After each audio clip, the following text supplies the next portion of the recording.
Hey everyone, welcome to another edition of The Bullet. My name is Paul Lathrop. I'm the Deputy Director of New Media for the Second Amendment Foundation.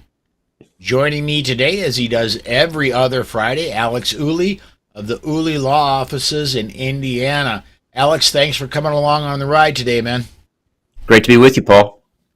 Before we get started, I want to remind everybody nothing we are about to say should be taken as legal advice. Alex is an attorney, but this show is for entertainment and educational purposes only. We do not give legal advice here. If you need advice from a lawyer, see one. Do not consider anything we are going to give, anything we're going to say here, legal advice. If you do want to get your comments on the air today and you're watching live on the Polite Society podcast feeds, comment either on the Facebook or YouTube video. We'll see it. We'll get your comment on the air as long as it's a legal question or comment.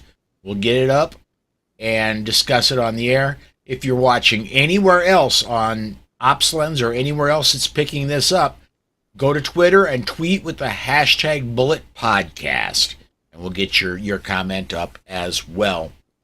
Alex, a lot of stuff since the last time we done a Legal Friday. A lot of stuff has happened. First one I want to bring up, SAF. Again, a full disclosure, I work for SAF. I'm an employee. SAF files a brief in the Supreme Court remand of Maryland gun ban case. I'm going to just read a little bit off the press release coming from the Second Amendment Foundation. Attorneys representing the Second Amendment Foundation and Citizens Committee for the Right to Keep and Bear Arms have filed a supplemental opening brief in their challenge of Maryland's ban on so-called assault weapons based on the Supreme Court's remand of the case back to the Fourth U.S. Circuit Court of Appeals following the landmark ruling in the New York State Rifle and Pistol Association versus Bruin in June.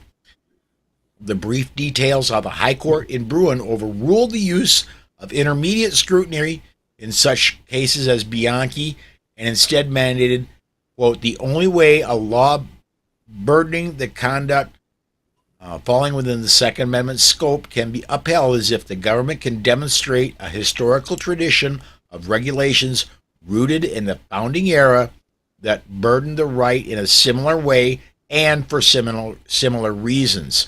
Further, the Supreme Court's ruling in Bruin demonstrates that Maryland's ban on certain semi-automatic firearms is unconstitutional. Going to go just a little bit further here. The Bruin ruling effectively ended lower courts' means and scrutiny of Second Amendment challenges that have allowed the perpetuation of extremist gun laws banning firearms that are in common use, said Second Amendment Foundation founder and Executive Vice President Alan Gottlieb.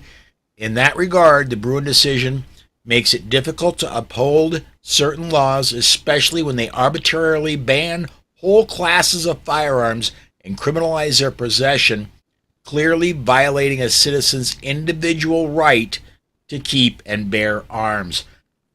Alex, I am not an attorney, but I don't see any way that this Maryland gun ban and thereby following all bans on AR-15s or semi-automatic rifles falls away following the Bruin decision. What do you think? Yeah, I agree with you, Paul. The New York State Rifle and Pistol Association versus Bruin case came down in June, as the press release states, and we've been sort of speculating about what effect that decision or that opinion would have on court rulings around the country. And we're starting to see that now. It's only been a couple months, and we're starting to see opinions go down for review in lower federal courts. And we're starting to see the results of some of those. And I think that broad bans on classes of firearms like so-called assault rifles, like AR-15s, are going to fail. And I think that that's clear from the Bruin decision. I think that states will try to get around that in any way they can, and will put up a fight to delay those decisions as much as possible. But ultimately, I think that those sorts of bans will fail.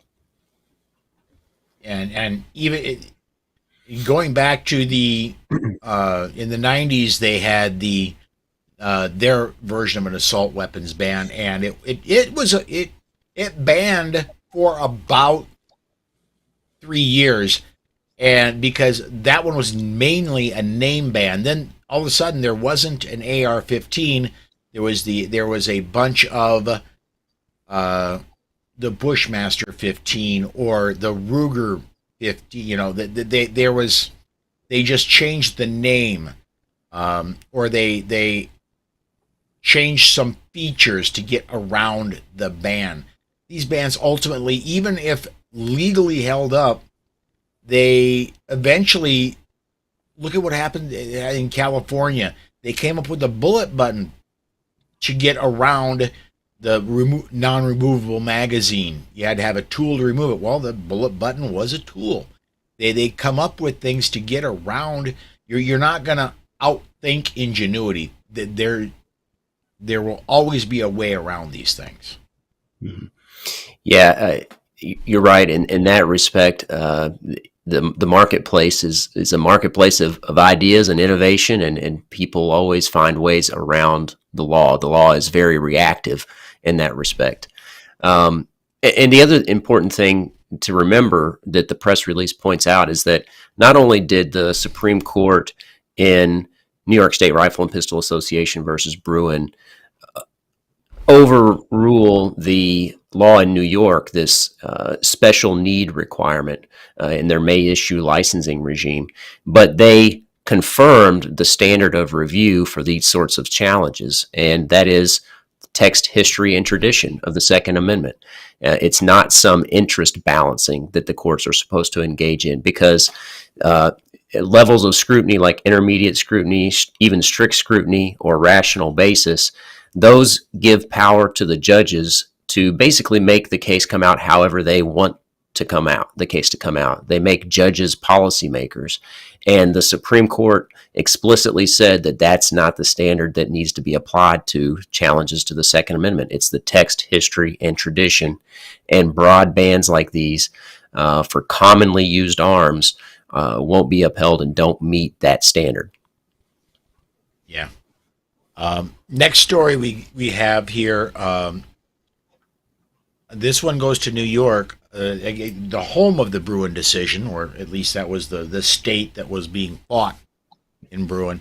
A Second Amendment advocacy group on Tuesday asked a federal judge to block a New York state law that bans the carry of firearms in certain sensitive locations, such as stadiums, hospitals, and Manhattan's Times Square.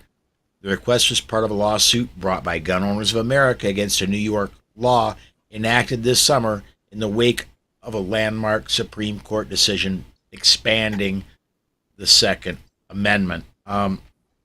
New York's new carry law is scheduled to take effect September 1st, so in just a little under a week. This lawsuit, I've heard of emergency injunctions. I've heard of things going really quickly sometimes, but generally lawsuits take a really, really long time to go to get from beginning to end. I have no doubt that New York has gone too far, that this particular lawsuit will be successful. However, I'm wondering myself how long it's going to take for the lawsuit to go through. What do you think? Yeah, sometimes courts will grant an injunction where the party requesting the injunction can show that they're likely to prevail on the merits once the case is fully litigated based on the facts as they've been asserted, and that in the meantime, while the case is pending, that people are likely to suffer from irreparable harm. And in this case, that they won't be able to exercise their fundamental constitutional rights while the case is pending. So courts will sometimes grant injunctions in those circumstances while the case is pending. But you're right. if they don't, and I'm not sure what the likelihood of an injunction is in this case, I would think that it should be pretty good, but it's also going to depend on the courts, and the courts in New York are going to be reluctant to do anything favorable to the Second Amendment. Um, so, but courts don't like to be overturned on appeal. Judges have egos too, and being overturned by a higher court is sort of a smack to their ego. So there's some uh, sort of countervailing considerations there.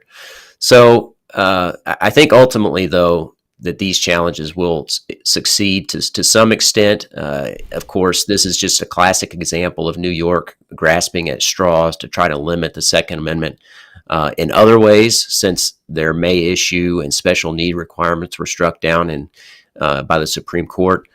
I mean, I went and looked at the statute just briefly that's proposed here in New York, and frankly, it seems like it would have been easier to name all the places that New York says you can carry than the places that they say you can't. It's an extremely extensive list of places that they consider sensitive places, and I don't think that their exhaustive list, all of that anyway, will be upheld. Yeah, because in order to carry in a business, that business must post that carry is allowed, and basically, I mean, to break that law down, you're guaranteed that you can carry inside your house, which is no different than before the Bruin decision. And other than that, you're risking it. You know? Yeah, and I went and I pulled the complaint that was filed by the Gun Owners of America, and they cite the Bruin decision, and they say, although the court acknowledged that other new and analogous sensitive places may exist, such potential locations would be highly limited and certainly cannot be defined so broadly as to include all places where people typically congregate, which was part of this New York law, or for New York to effectively declare the island of Manhattan a sensitive place by claiming nearly every category of place to be a sensitive one. And that's essentially what's going on here. Yeah, that's pretty much what New York did. The state of New York is by declaring all businesses, all schools, all stadiums, all this, all that. That's essentially what they did. And so, yeah, I very much believe this lawsuit will be successful. It's just, how long is it going to take? And this is kind of ironic. I want to point this one out too. This is on their list. Any gathering of individuals to collectively express their constitutional rights to protest or assemble. So if you're assembling to vindicate your constitutional rights, you can't exercise your constitutional right. Yes. If you're gathering to protest the state of New York crushing your Second Amendment right, you cannot exercise your Second Amendment right in that protest against the state of New York crushing your Second Amendment right. Exactly. Yeah, there's. Well, I do want to get to a bit of good news, and this came out. I just crossed my desk today.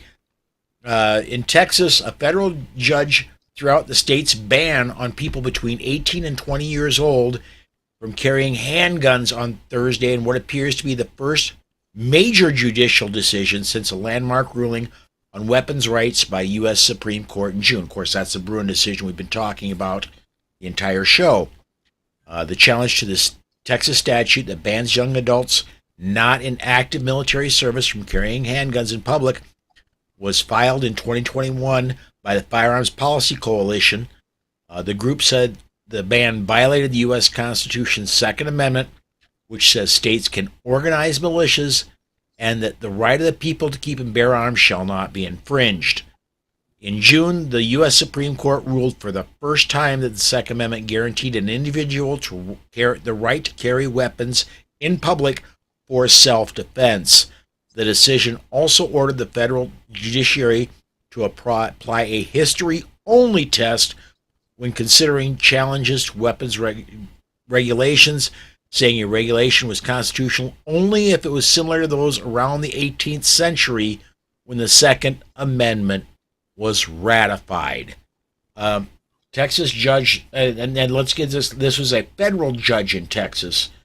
Uh, this judge got it right, and this has automatically been stayed for 30 days for the state of Texas to appeal if Texas decides to. And I'm not going to say that Texas won't. I mean, Texas likes to say they're great on gun laws. They came rather late to the constitutional carry party. They're okay on gun laws, but I wouldn't put it past them to try and appeal this.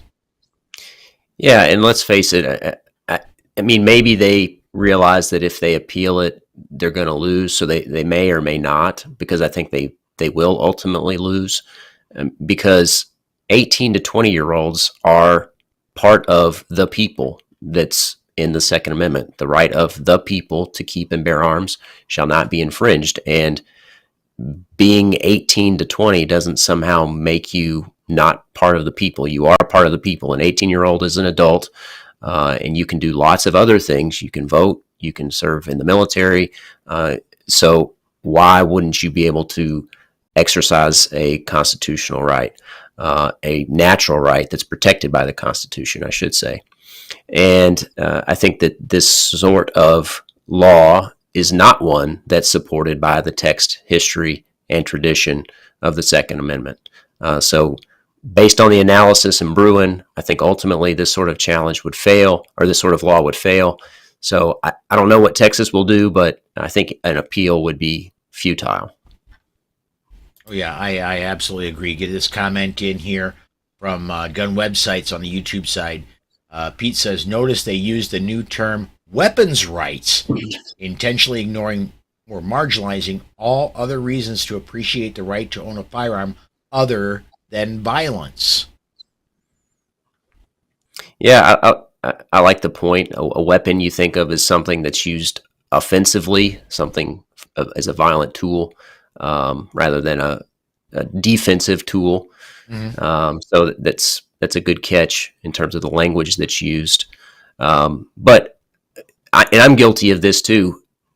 I think guns don't have rights. The item doesn't have rights. People have rights. They're individual rights. The object is just a tool, and it has no rights. So no matter what you call it, a gun or a firearm or a weapon, it has no rights. It's our right as individuals to self-defense and to use a firearm as an extension of that right. I am absolutely guilty of that myself. I will use the term gun rights every once in a while, referring to our rights surrounding the Second Amendment. I'll use gun rights just because I've heard it used so often, and it's locked into my brain.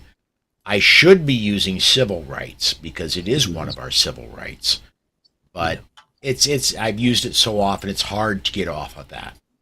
Yeah, no, I'm guilty of it as well, but I think it's an important distinction to make. Yeah, absolutely. Next two stories I think are just pretty much the same thing. Ninth Circuit remands Young versus Hawaii back to district court. This was discussed earlier this week by Craig DeLuz and I. This one off of AmmoLand on August 19th, 2022. The Ninth District Court of Appeals summarily remanded the Young versus Hawaii case back to the district court for a rehearing after the Supreme Court granted cert, vacated the previous Ninth Circuit decision, and remanded the case back to the Ninth Circuit for a rehearing. I'm going to go ahead and skip most of the rest of this.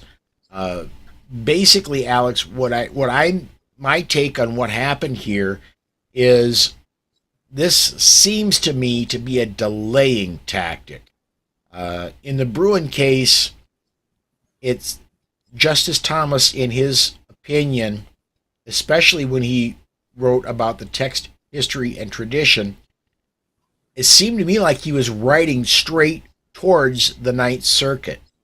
And the Ninth Circuit, it seems to me, is kind of shoveling this back to the federal court in Hawaii saying, "Fix this. We don't want to have to deal with it."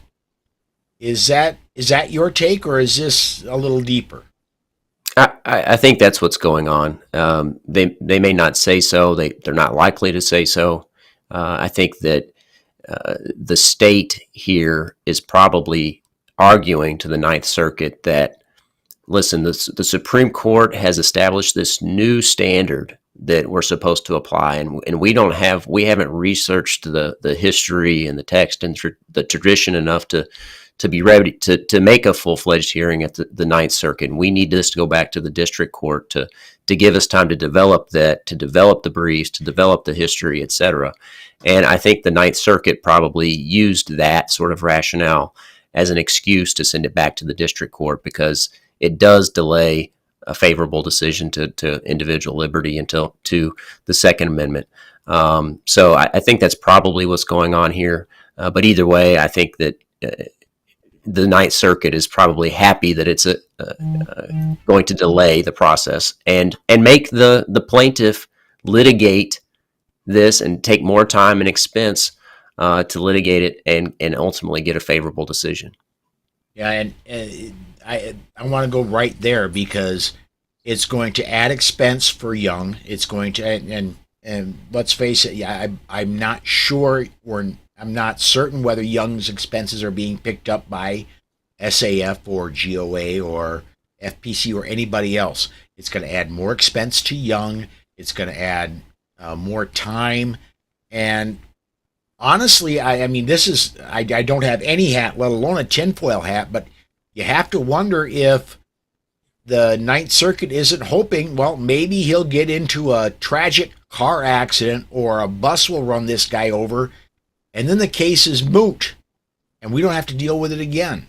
I don't know. Like I said, that sounds awful tinfoil hat of me, but well, the longer it drags on, the less likely it is to reach their desk and their responsibility to make a decision, and they don't want to have to make a decision, I don't believe. And going back to the rationale that the Supreme Court developed a new test, they didn't develop a new test. That's the argument that's being made. But text history and tradition analysis is not a new test. The Supreme Court confirmed that that's the analysis that courts should use, but it's not new. And I think it was, and we talked about that as a possibility on this podcast, or on this show, prior to the Bruin decision as a realistic possibility. So certainly constitutional litigators could have anticipated that as a possibility. Absolutely. The next one, same kind of thing. This Third Circuit sends down to the district court the New Jersey state ban on 10-round magazines. I think this is the same thing on another coast. The 10-round magazine ban is going to go away, and that will mean that New York's is going to go away. That means California's is going to go away. They're all going to go away. It's just this. I believe, again, this is just a delaying tactic. Yeah, and the dissent in this case is really good. It was Judge Paul Mady, I believe is how you say his name, talking about how the circuit court should have made the decision, not sending it back down to the district court, because it simply delays the decision-making process, and it leaves uncertainty for the litigants for a longer period of time. It wastes court resources. It wastes time and money and expense on behalf of the litigants. And the Supreme Court gave all the guidance that the circuit court needed to make a decision. It does not need to go to the district court for further guidance. All right, and one last topic I want to bring up with you, and I talked about this with Amanda a little bit, and this has been sticking in my craw for a little while now, especially post Bruin. When we started getting these delay tactics, and we've started getting some of these other things happening. If I'm in court here in South Dakota, and I'm in front of a judge, The judge says something I don't like, and I tell the judge, "I'll go pound sand. I'm not going to listen to you. I'm not going to do that. I'm going to sit in jail until I decide, well, maybe the judge was right." How is it that these circuit courts can screw around with what the Supreme Court clearly said in Bruin? Is there any, other than impeachment, which there's never in the history of the United States been a federal judge impeached that I can find, is there anything that can be done to bring these federal justices in line, such as on the Ninth Circuit? Judges have a great deal of discretion and immunity to a large degree, judicial immunity.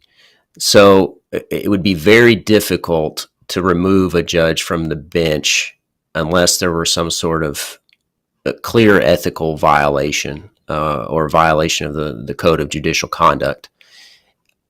With that being said, judges are going to try to find any wiggle room they can in the Supreme Court's opinion. And the wiggle room that they're going to look for is what sort of historical analogs are available. And even if it's not the bulk of history to support their opinion, they may find some obscure support for the position that the Second Amendment isn't protected for this or that reason, whether it's magazine capacity limits or age restrictions or what have you. We've seen so many sensitive places. We've seen so many variations of it. So they will try to pick and choose which periods of history we should look to, because they'll say, oh, well, there isn't a close analog from the founding era, so we need to look to a different era in history, a different period of history. So that's where they'll try to find wiggle room to justify their opinions. I'm so frustrated in that it has been the precedent has been laid down, and it has been laid down so clearly and so recently that when it goes back to these just the circuits, and then even down to the districts, the judges just keep kicking the can down further. Mm-hmm. In the real world, an employee, if you can't do your job, you get replaced. And honestly, I would love to see a few judges have to go, do you want fries for that, with that, for their next job? Because, it's at some point, you're not supposed to legislate. You're supposed to follow the law. Yeah, unfortunately, that's a problem that is widespread throughout the judicial system, from lower state courts to the highest levels in the federal court. Judges often act as policymakers and don't follow the law, and it's difficult to hold a judge accountable. Yeah, absolutely. All right. Well, we are just at the end of our time, Alex. Before we take off, is there any other appearances or anything you want to plug today, man? I recently appeared on a podcast with Rob Beckman, the Firearm Trainers podcast, talking about insurance. It was tailored toward firearms instructors because, as many people may know or may not know, I'm an attorney, but I'm also a firearms instructor. And we talked about just insurance considerations for instructors, but also self-defense, so-called insurance. So that might be of interest to some of the listeners. I'll be on the show again tomorrow for the weekend edition of the Bullet, so I hope people tune in for that. We'll be talking about the news of the week. Absolutely, and I want to plug that as well. Tomorrow at noon Central Time is the Week in Review version of the Bullet. And, great comment from Michael. Let me get this one up on our way out here. Will I get reimbursed for all my high-capacity magazines that I had to get rid of when they were banned in New York? Maybe Biden can add that to tuition forgiveness. I love that.